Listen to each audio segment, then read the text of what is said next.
You was mentioning about using Calgon and Pine Sol, and I like to use Calgon, and because I put a tablespoon or two in the toilet and then stir it up. You have to stir it up so that it dissolves, otherwise it just goes and sits in the bottom of the tank. But what Calgon does is it makes the water wetter, it makes it kind of slick, so that their stuff doesn't stick to the walls in the tank. It also smells really good, but I do not like to use Pine Sol. Pine Sol dries out rubber and dries out gaskets. Well, guess what our slide gate valves are?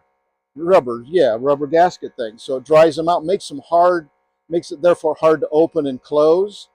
Also, what Pine Sol does is it kills germs, right?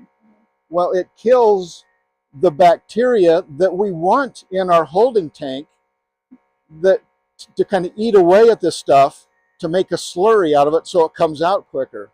So I don't like using Pine Sol in a tank at all for those two reasons. It even says on their website that it dries out rubber and gaskets. So we like to do that. Let me go switch this around real quick.